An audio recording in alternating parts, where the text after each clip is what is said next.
right. Well, hello to everybody here. It's Teresa Sanderson. Very excited to connect with all of you today. I've got a special guest with me today. His name is Todd Angelucci, and I know that many of you around social media probably already know Todd if you're in the nursing space, but I'll just take a quick second and introduce him because, last week, Todd wrote an article that appeared in LinkedIn titled Nothing Hurts Nurses More Than Toxic Leaders. And the information he unpacked in that article was very, very compelling. But before we dive into the interview, I want you to know just a little bit more about Todd. Todd is the founder of Pathway to Purpose. It is a coaching program that he has, and he teaches grounded leadership, emotional mastery, and the science of purpose-driven growth to nurses and other caring professionals in different fields. And he's also a recently published theorist with the restorative masculine integration theory, doing a lot of work in the men's space. Welcome, Todd. Thanks for joining me. Oh, Teresa, thank you for having me on. Really appreciate it. Oh, of course, of course. This is exciting, and I think as we come to the close of 2025, you and I are both pretty active in working with nurses and the kind of lives they the lives they live, what the work environments are like, what the struggle is like between our ears working as nurses. There's a lot of guilt, there's a lot of compassion fatigue, and a lot of other things that we notice with that. So, your recent article, I think, really struck a chord and gives us cause to reflect. What was what prompted you to write that article? It's interesting because I connect with nurses a lot, and they reach out just like, hey, let's set up an appointment, and they get on a call with me, and we just I'm just like, tell me a little bit about you. And by a few sentences in, and they start to open up about what's going on, is sometimes they just break down. And I recently had an experience with some nurses and nurse leaders, and I just saw it, how it impacted me in the conversation. And I was like, I had to write about it. And usually I'm like, let me throw this out there. I was like, I wasn't sure how it was going to go, but I was like, let me do it, because it's still prevalent today, and it's got cleverly packaged in some things that disguise it, and it still hurts, if that makes sense. It does. And so, I was doing a little research on this myself as I read your article. It prompted me to do a little bit more of a deep dive and learn more about this, because I think we all know there is a toxic culture within nursing itself. This nurses eat their young, right? Which is why we created the brand Nurses Feed Their Young. But a lot of the recent research describes toxic nursing leadership, and I'm going to read a couple notes here, in nursing as authoritarian, self-promoting, and often humiliating, and links it to burnout, low job satisfaction, and higher turnover. So I want to ask, from your perspective, in your article, Nothing Hurts Nurses More Than Toxic Leadership, how do you define a toxic leader, and how's that different from a leader who is really a wounded person who hasn't healed yet? Oh, that's a great question. So the thing that, like, and I don't want to disparage leaders. Like, I that was really the premise. Like, there's some amazing leaders out there. So I don't want to label that like all nurse leaders or healthcare leaders are this toxic. But what I've noticed is that unprocessed stuff from a nurse, and nurses often get handed roles because they're good at a job, Right. or they've done very well. It could be political, and they get promoted up without really understanding what being a leader is. And to their defense, they're not really taught in healthcare and invested in the level of leadership, because it initially starts with self-leadership. And when we could start to be in tune with ourselves and connect with people, connect with ourselves, that is what really starts to happen. And so when I refer to toxic leaders, I refer to those that they think that leadership is something that they need to impose upon. Like, I need to get this person to here, Yeah. rather than bringing out the best in them, Mhm. meeting them from a connections perspective. And they inherently produce when you do that.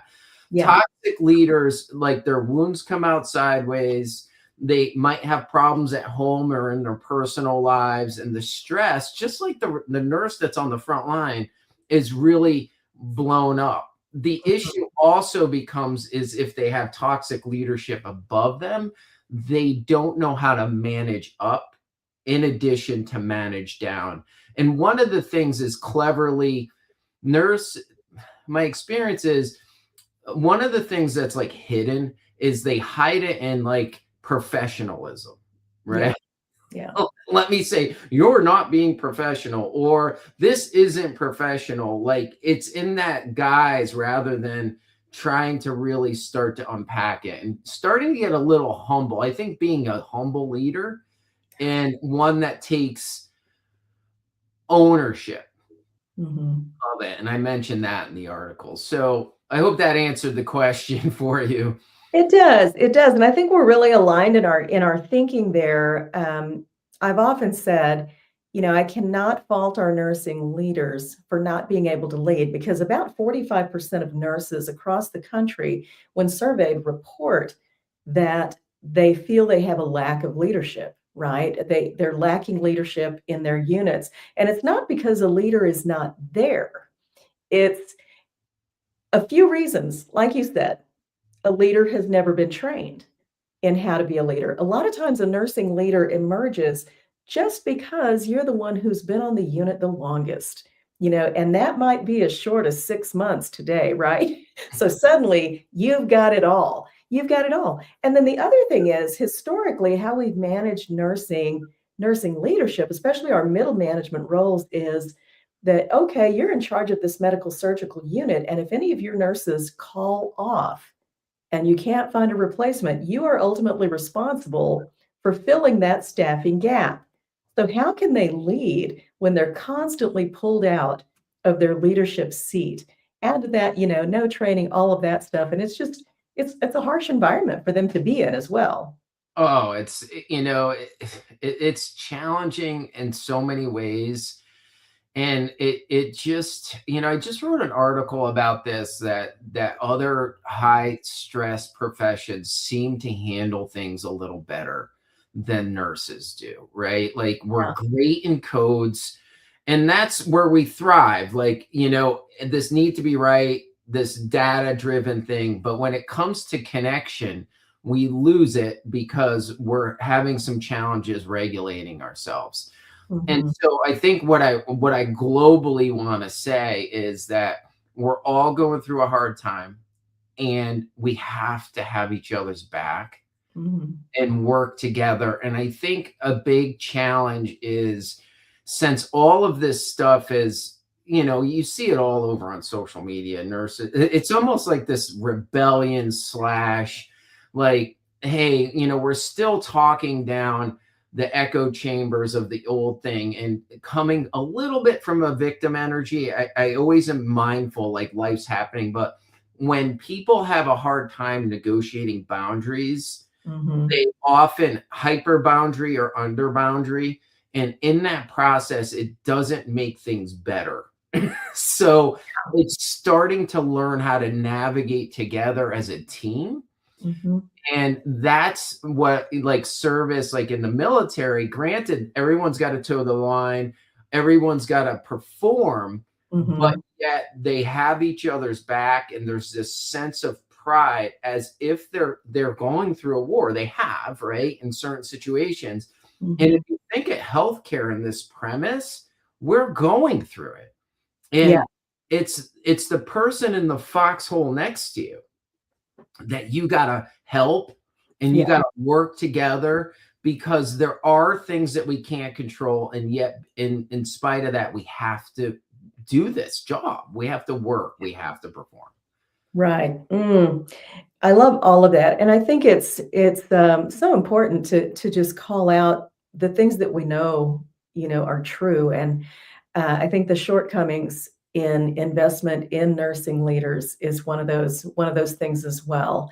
So love the commentary here. So literature shows that toxic leadership can wear away at a nurse's sense of meaning, their professional identity or their worth. It might make them feel like they're coming to a breaking point where they step away from the job or the profession as a whole. You talk about soul shots, Oof. and those moments that hit a nurse at the very core of who they are. How do you see those soul shots connecting with the burnout, emotional exhaustion, and turnover that we're seeing in nursing today? I love that question. So the I'm almost burned out talking about burnout. I don't know if you are, but like we just see it. It's like, okay, I get it, right? So the soul shots that I talk about, and it's so interesting. Like I said, I had some nurses reach out to me. We get on a call, Mhm. and this one, she comes to my mind. She just broke down, and she's just like, I'm here to help. The team is kind of giving her a hard time. The lead, like all this stuff, and I don't know all the dynamics. And she just literally just cried, Mhm. and I just kind of held space for her, and I was like, "Tell me a little bit about how this feels. Like this is hard." And I just felt it, and it it was like her core was being affected, like, I'm not good. When I say toxic, they talk about toxic shame in kind of the psychology world, is like, I'm genuinely bad. Mhm. Like, not that I'm not good enough, I feel like I'm flawed. And Mhm. so those shots that bring that kind of thing together, it affects and you're like, "I have to protect myself."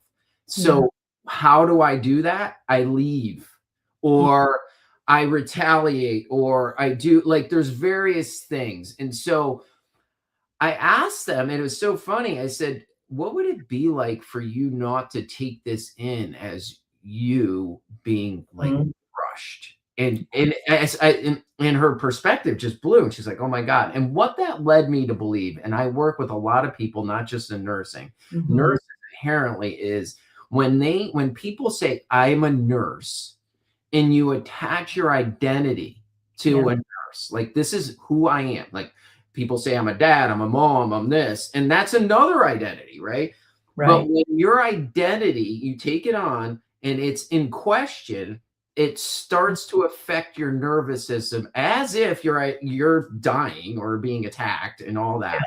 And Yeah. so if you could just start to see and understand how to walk through that, and that these things don't have to hit you the same way, and learn a way to do that.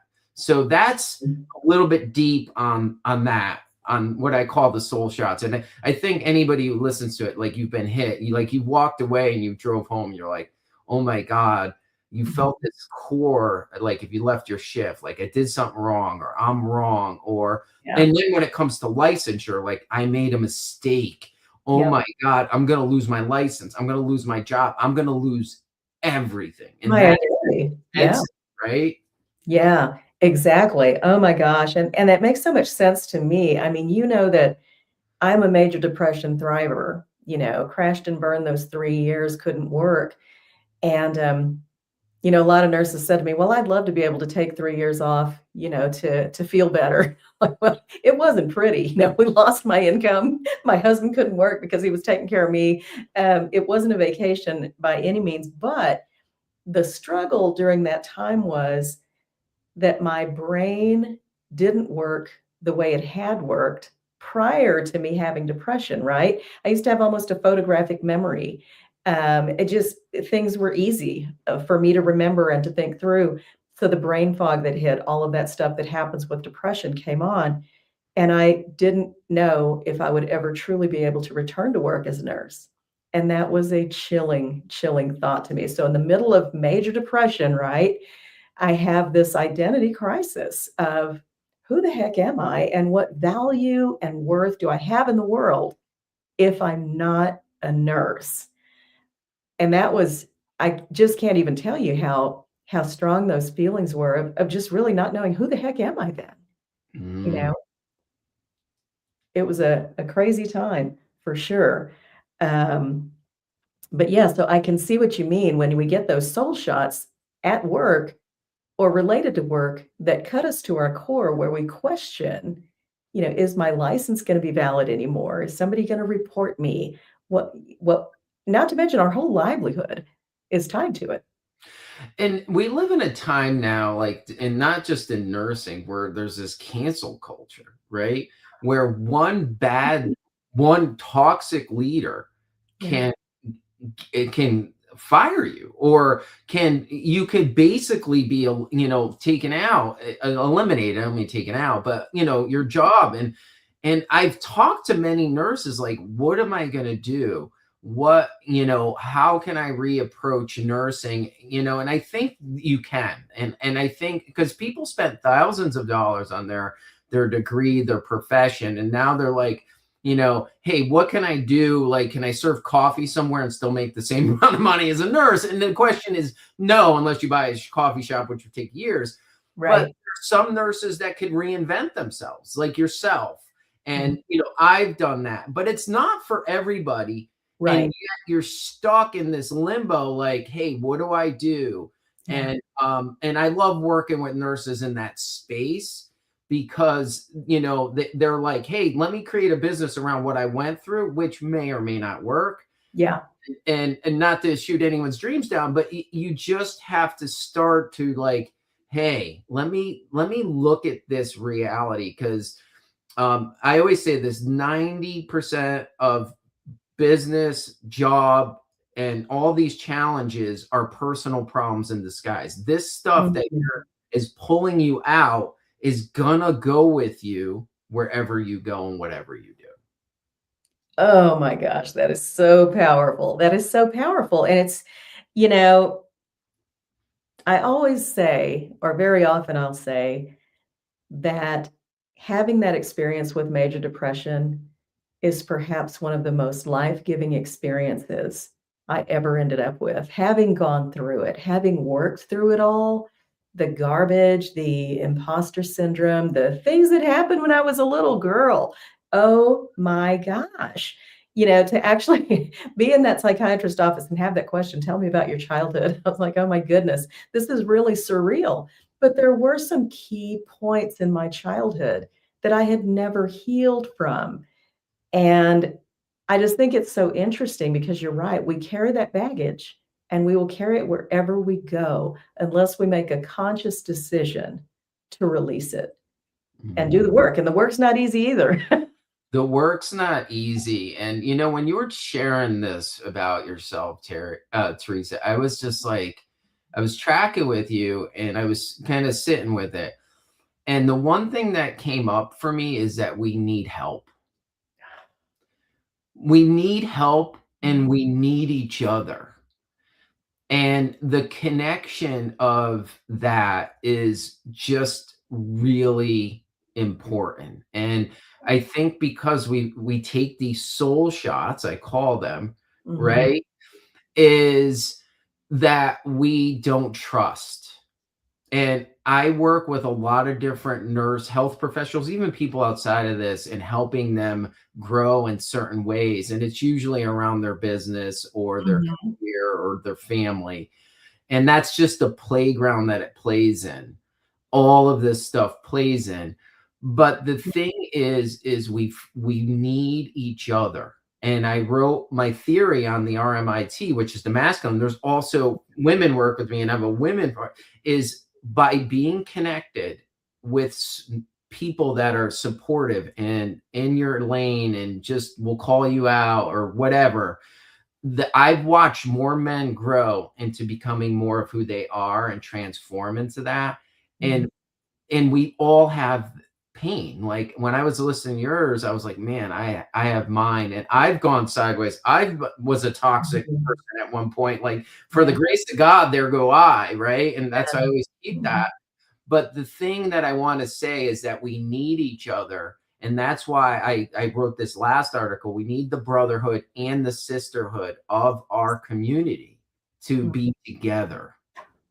Mm. I agree. I agree. So I want to talk a little bit about, psychological safety.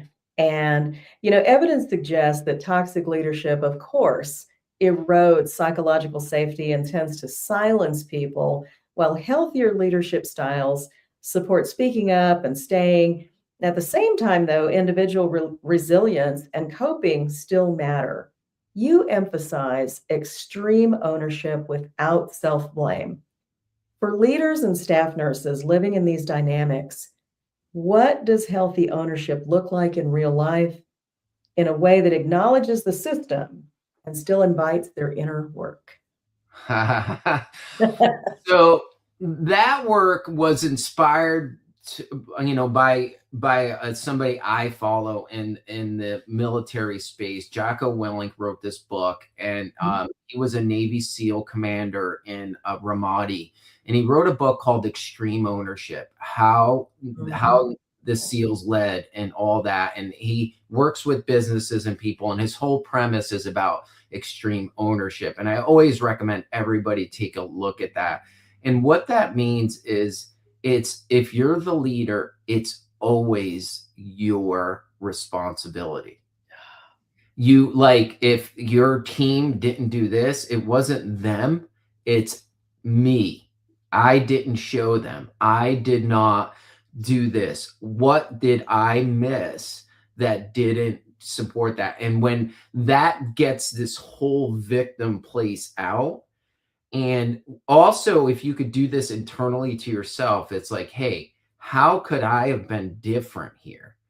And not with like, oh, I'm sorry, it's my fault, but honestly looking at like, hey, this is ultimately my responsibility, and I have that. And I could do this. That's where I come from in that. So Wow. I absolutely love that concept of extreme ownership. And I believe there are people who function with that without ever having heard the term, right? And they're just popping up in my brain, this extreme ownership. And I love that concept. Sadly, I feel like it's missing in many areas of healthcare, specifically in our traditional hospital settings, our healthcare organization settings, where we have our C-suite staff who are so disconnected from who's working on the front lines, who's handling the patients. And one of my articles last year said, if you're a hospital CEO and you're not rounding on Christmas Day, shame on you, because it's the nurses and the people who are in the staff on Christmas Day who have your doors open, right? And so it's just not enough. What we've always done doesn't take into account the personal sacrifice that nurses have to make in certain situations. Certainly the pandemic really put a spotlight on that in a lot of different ways, right? All of this failure, we didn't have enough PPE, we didn't have all these things for our nurses. But today, and I know for me as a nurse, and I know there are other nurses who feel like me, the constant choice and the battle between, am I going to choose work today or am I going to choose my family today? What can be my priority? That was my biggest challenge working as a clinician, because I think, and I've had people tell me, oh, you're a nurse, you signed up for that. You're going to work holidays. Nurses, healthcare is 24/7. Well, yeah, it is. That doesn't mean it's not hard. It doesn't mean it's not hard, right? 100%. Like Teresa, you bring up the magic internal juggle, right? The internal juggle of like, hey, my team needs me in the hospital and my family needs me, right? Yeah. And then what do you feed, right? What do you feed? And if you could get creative on how you could feed both and be an example of it rather than a victim of. And I think it comes down to being more connected and leaning into truth. And you talked about safety. It's not okay to just to share things because it may not be a safe place to do that. And I think the biggest thing for leaders is They have a big responsibility. I sit with leaders a lot, and I don't think their intention, a lot of them, are to be, it's always like this. And I think the biggest thing that I was frustrated when I was a nurse, and when I did different roles, I was in corporate healthcare, was there was always this us versus them. Mhm. And I just don't think that's a helpful energy. It's like Right. they, and the system has its challenges, and the boat is huge, and to Yeah. turn it. But the question becomes, how can I be that one change agent Mhm. in that, or the inspiration of the nurses or my team around me, that in spite of this, we could grow and we can make a difference in a way that matters. That's the key, because you see these awesome, amazing stories all the time. Like, oh, Yes. this one unit did this amazing thing. Because it's easy to get stuck in a victim mindset. And Mhm. I'm not calling this out. And like, I Yep. was one of those, and I'm mindful of it. It's easy for nurses to be a victim. Like, they're doing this to me. When you're in victim, it's like I'm at the effect of, rather than life is opening doors for me that I could walk into, if Mhm. that makes sense. Mhm. And this leads to a great opportunity to talk about something that's not at all on the list of questions that we talked about, Todd, but I want to talk about how nurses can have agency over their situations, how they can really own their own space as a nurse, have their extreme ownership of their own career, their own life, their own direction, and function within that in a positive way, right? Almost in spite of the hardships and struggles that we have. Is that a possibility? Oh, I 100% believe it. I'm one of those for sure. I left nursing for a while. I did corporate device sales. Mhm. Um, is I think what happens is, and this is a little deep, is nurses try to change everything around them. Mhm. They try to fix things. And it's all in like this energy of fixing, so I'll feel okay in here, Yeah. rather than, how can I be more grounded and connected to what really matters most in here? And I think this isn't just nurses, humans, right? Is if we could just lean into that and use our pain not as something that holds us back, but as the biggest gift for movement. And we talked about this the other night, Teresa. Like, Yep. resilience is almost this negative term, but we Yeah. have to be willing to do hard things. Mm. And nurses inherently have done, right? Like, let's be Yep. honest, we've done some hard things, but not in a space of like stepping more into something new. Just do, my kid used to watch SpongeBob, right? Back in the day. And I think there was one episode where they say opposite day. Hey, let's do opposite of what I normally would do, right? And Mhm. so I don't mean to get this wonky on this, but it's true. Like it, and back in the Seinfeld days, I think George did that too, and his life opened up, right? Yeah. Yeah. So, like, just start to peel that open a hair and see what happens. There's hope when you connect in here to another human. That's where it all starts to change. Mhm. Mhm.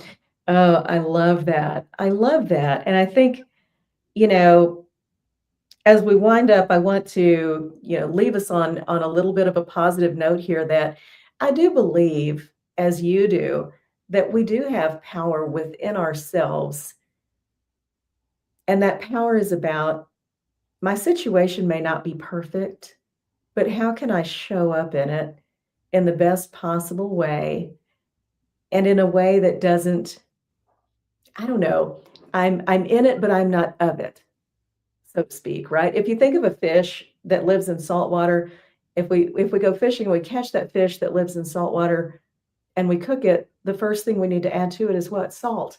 So the fish is in the water and it doesn't absorb any of the salt, right? So how can we be that nurse who's in this harsh environment, maybe working under toxic leadership or experiencing that? How can we be that nurse and not have to absorb all of that?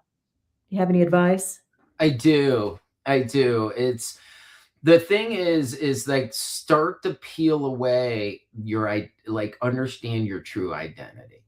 Mhm. And I think when we try to push things or I shouldn't feel this way or we get attached to it, like this, your nervous system's bringing it up and it's there. If we Yes. just could acknowledge it and just do a little curiosity dance, like what's the reality of this? Is like, is this really my life? Is it, just play in that curiosity and what's it really what's really going on here underneath what our mind has interpreted it as. Because I go on this and I talk to many high level leaders, and ones that struggle the most is think they know. Yeah. Is that need like I got the and guys are like it's so funny. I talk all about this. The worst thing guys could say is I got this. And they do it alone Yeah. and they don't have some trusted brothers and sisters and they don't and just getting honest and just opening the door and just allowing it to be there and just not necessarily don't try to fix it, just explore it and start to be more of you. And I think one of the biggest pieces in everybody's business and their career and their job is the greatness is already inside of them. They've Beautiful. just forgotten, Mhm. it's been blocked and it's been misaligned. And it happens, it shows up in business. I love the playground. People come to me in business, whatever your job, it's there. That's the playground. Mhm. And this is what I love helping people with because that's the piece that opens and unlocks the door. Oh my goodness. Oh my goodness. So much wisdom in everything that you've shared today, Todd. I want to thank you for sharing some time with me today for this important discussion about healing toxic nursing leadership. I think it's really important. And if you're tuning in here at the end, be sure to watch the entire episode because we've done a deep dive on this topic. Would love to have you share your thoughts and comments. If you've been with us today, thank you for joining. Todd, I'd love for you to take a moment and just tell our viewers and listeners how can they connect with you outside of this interview? Oh, great. Thank you, Teresa. And thank you. This was an amazing conversation. I do a lot on LinkedIn, so it's my name at LinkedIn. There's toddangelucci.com. You could reach me there. There's a lot of different resources, and you could see also the theory and how it applies to women, because I'm sure there's a lot of women, which is really cool. Mhm.